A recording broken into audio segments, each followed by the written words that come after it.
रांची के रिम्स में बुधवार को हुई शासी परिषद की बैठक उस वक्त चर्चा का विषय बन गई जब रिम्स निदेशक डॉक्टर राजकुमार और स्वास्थ्य मंत्री डॉक्टर इरफान अंसारी के बीच छुट्टी को लेकर तीखी बहस हो गई। बैठक में कई अहम एजेंडे शामिल थे, लेकिन शुरुआत में ही तब माहौल गर्मा गया जब मंत्री ने निदेशक से पूछा कि वे बिना अनुमति के राज्य से बाहर कैसे चले गए। निदेशक ने सफाई दी कि उन्होंने 2 महीने पहले छुट्टी का आवेदन दिया था, मगर उसे रिजेक्ट कर दिया गया था, इसलिए कार्यक्रम में जाना जरूरी था।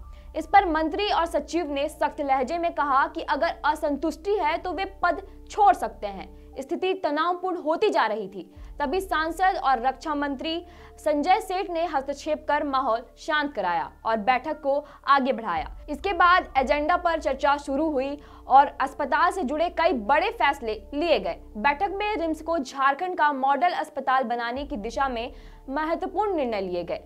स्वास्थ्य मंत्री डॉक्टर अंसारी ने कहा कि अब निर्णय सिर्फ कागजों पर नहीं बल्कि जमीन पर दिखाई देंगे। रिम्स झारखंड की जनता की उम्मीदों का केंद्र है और इसे देश के सर्वश्रेष्ठ अस्पतालों की श्रेणी में लाना सरकार का लक्ष्य है।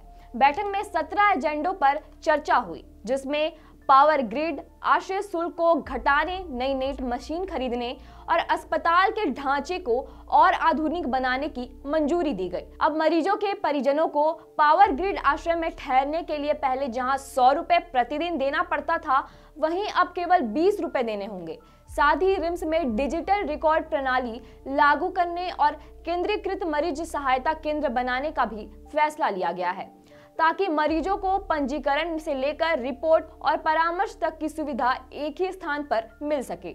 बैठक में स्वास्थ्य सेवाओं की गुणवत्ता सुधारने और मरीजों की सुरक्षा बढ़ाने के लिए भी कई घोषणाएं की गई। मंत्री ने वेंटिलेटर की भारी कमी पर चिंता जताई और तत्काल प्रभाव से 100 नए वेंटिलेटर उपलब्ध कराने की घोषणा की।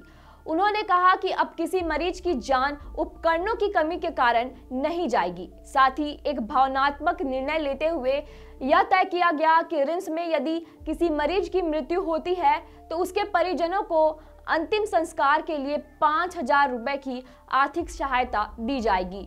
मंत्री ने कहा है कि यह केवल आर्थिक मदद नहीं बल्कि सरकार की संवेदनशीलता का प्रतीक है। पिछली बैठक में इस निर्णय को अमल में नहीं लाया जा सका था, लेकिन अब इसे धरातल पर उतारने की तैयारी पूरी कर ली गई है। इसके अलावा बैठक में तय किया गया है कि रिम्स के मृत कर्मचारियों के आश्रितों को अनुकंपा के आधार पर नौकरी देने की प्रक्रिया शासी परिषद की अनुमति से होगी। वहीं प्रोफेसर, अतिरिक्त प्रोफेसर और सहयोगी प्रोफेसर के पदों पर साक्षात्कार के माध्यम से भर्ती प्रक्रिया शुरू करने का निर्णय भी लिया गया। कर्मचारियों के अनुशासनहीनता और अस्पताल के अंदर फैली अव्यवस्था को लेकर भी मंत्री ने कड़ा संदेश दिया। उन्होंने निदेशक को निर्देश दिया है कि जो भी डॉक्टर या कर्मचारी बिना सूचना अनुपस्थिति पाए जाएं या निजी प्रैक्टिस में लिप्त हों, उनके खिलाफ तत्काल अनुशासनात्मक कार्रवाई की जाए। साथ ही अस्पताल की सफाई व्यवस्था, ओपीडी अनुशासन और ड्यूटी मॉनिटरिंग के लिए बायोमेट्रिक प्रणाली को अनिवार्य करने का निर्णय लिया गया। रिम्स परिसर की साफ सफाई और कचरा प्रबंधन के लिए एक विशेष निगरानी टीम बनाई जाएगी। मंत्री ने कहा है कि अब पारदर्शिता, जवाबदेही और मानवीय दृष्टिकोण के साथ रिम्स को जनता की उम्मीदों का अस्पताल बनाया जाएगा। उन्होंने यह भी जोड़ा है कि रिम्स सिर्फ एक अस्पताल नहीं बल्कि झारखंड की जनता की भावना का प्रतीक है। यहाँ इलाज केवल सुविधा नहीं बल्कि सेवा और संवेदना का अनुभव होना चाहिए। बैठक में उच्च न्यायालय के सेवानिवृत्त न्यायाधीश, सांसद संजय सेठ, विधायक सुरेश बैठा, अपर मुख्य सचिव AK सिंह और ऋण पास निदेशक डॉक्टर अमूल रंजन सहित कई वरिष्ठ सदस्य उपस्थित थे।